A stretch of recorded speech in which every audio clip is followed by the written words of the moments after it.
The whole world is governed by laws, the universe, in fact. Laws. We call it the law of electricity. We call it the law of gravity. There's mathematical laws, there's physical laws, speed and velocity laws, agricultural laws. There's all kinds of laws.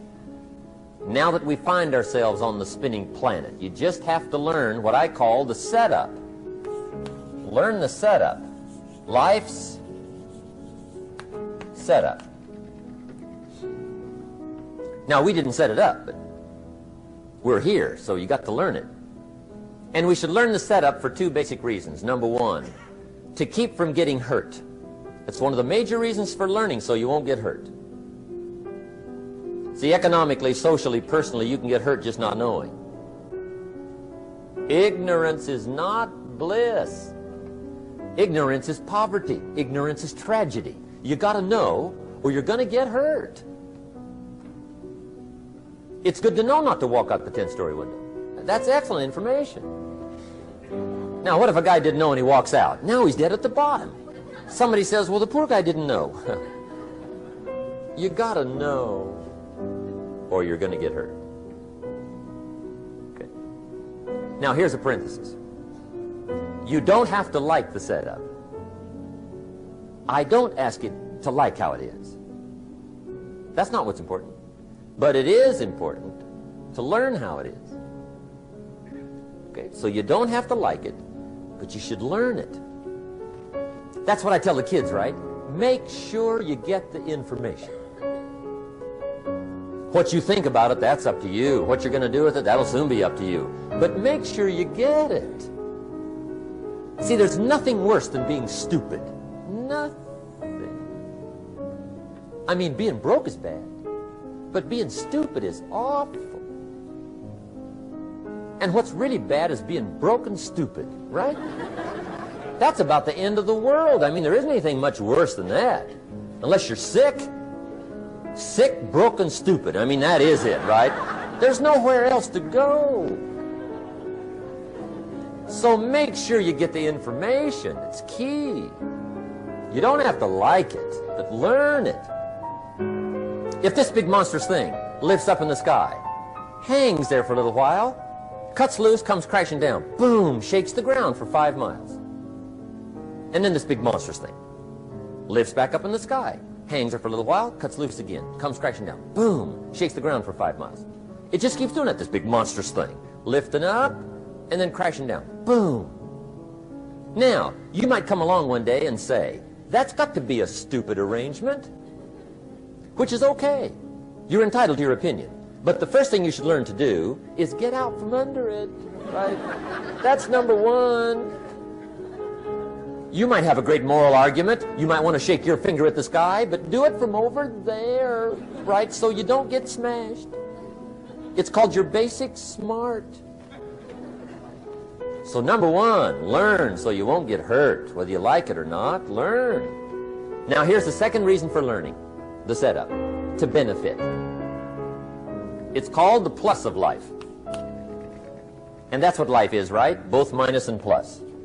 The minus is tragedy, heartache, misery, failure, unhappiness.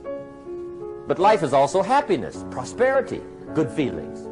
So here's the key. Learn to get on the good side of the way things work.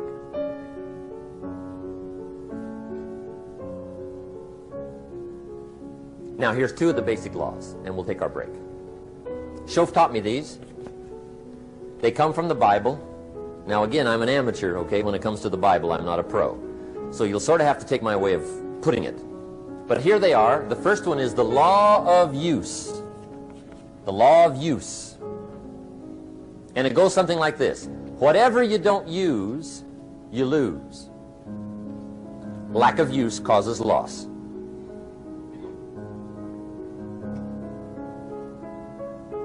On this planet, maybe not the next one, but on this one, if you tie your arm to your body, leave it there long enough, you'll never use it again.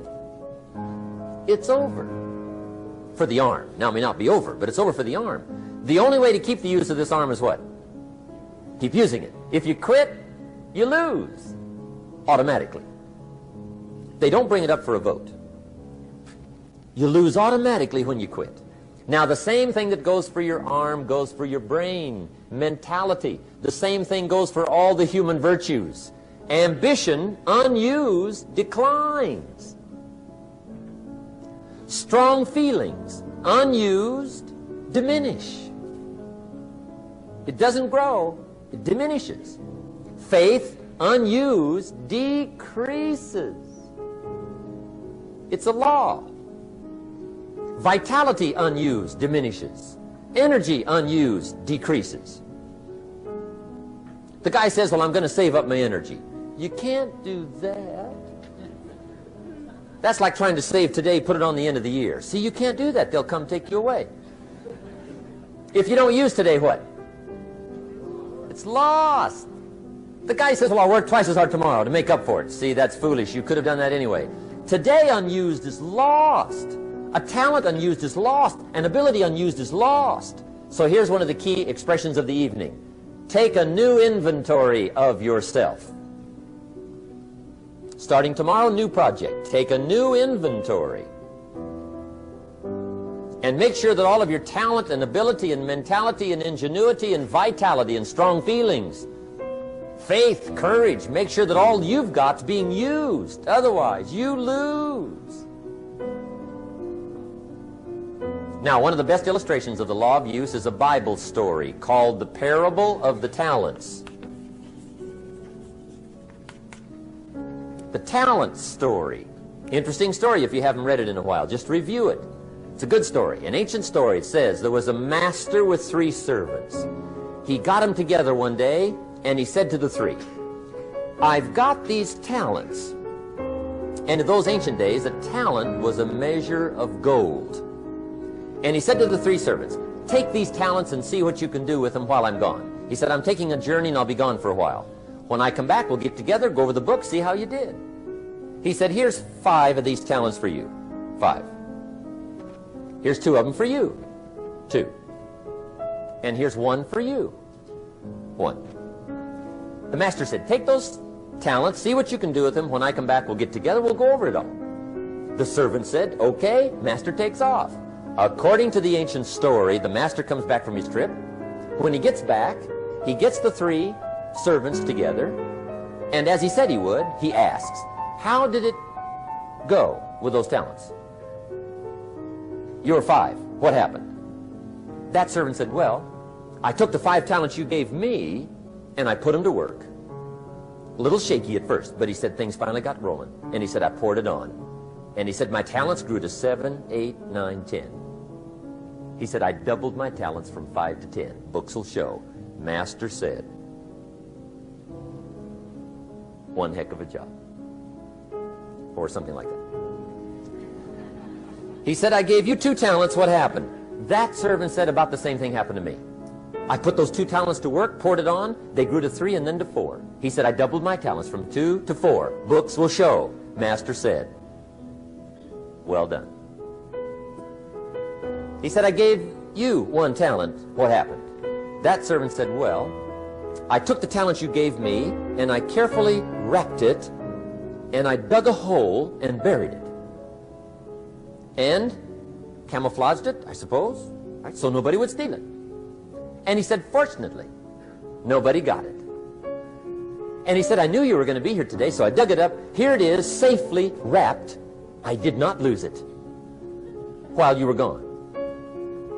According to the ancient story, the master said, take that talent away from him and give it to the man that's got 10.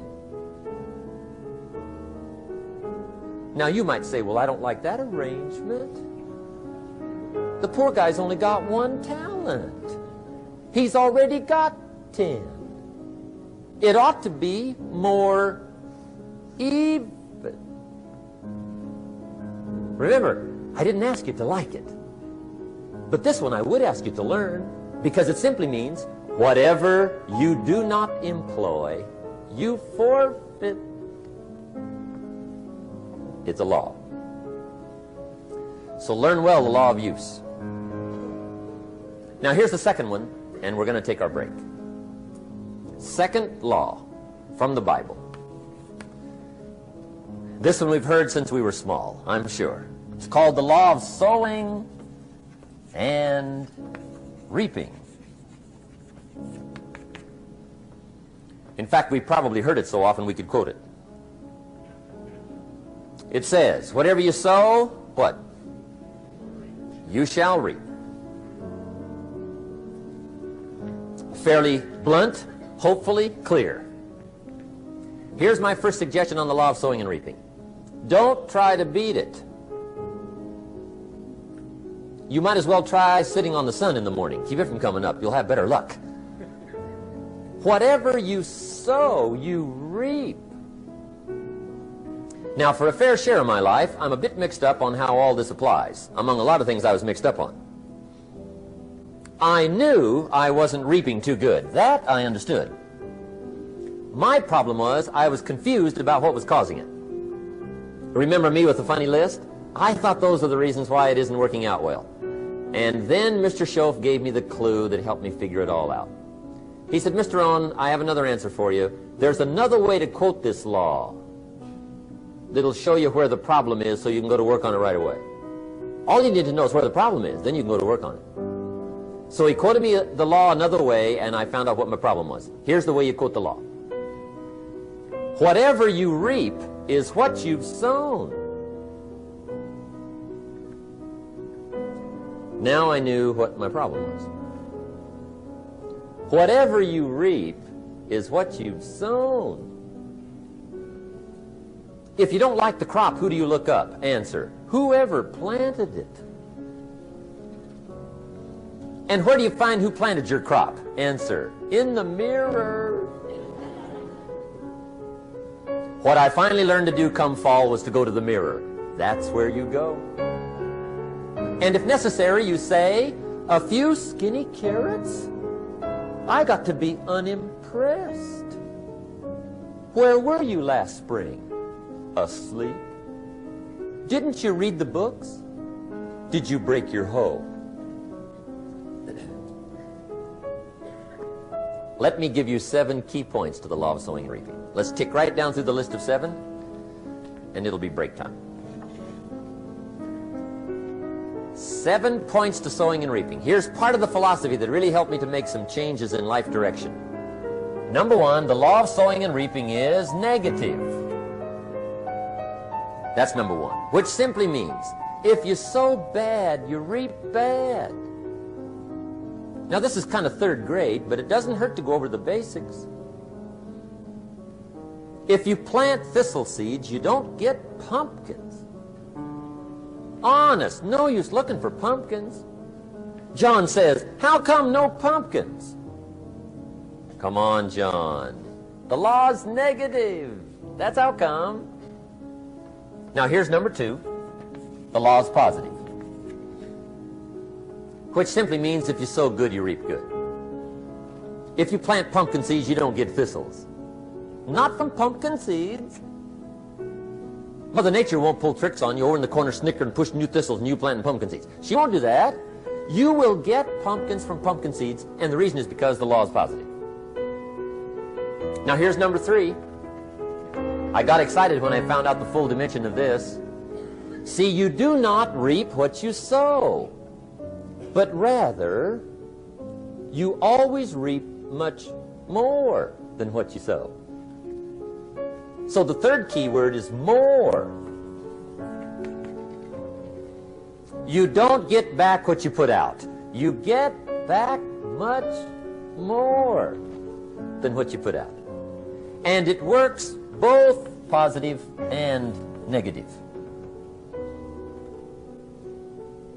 On the negative side, it said, if you sow to the wind, you reap the whirlwind.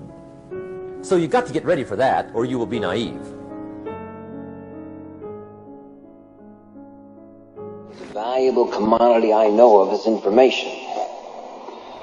Wouldn't you agree?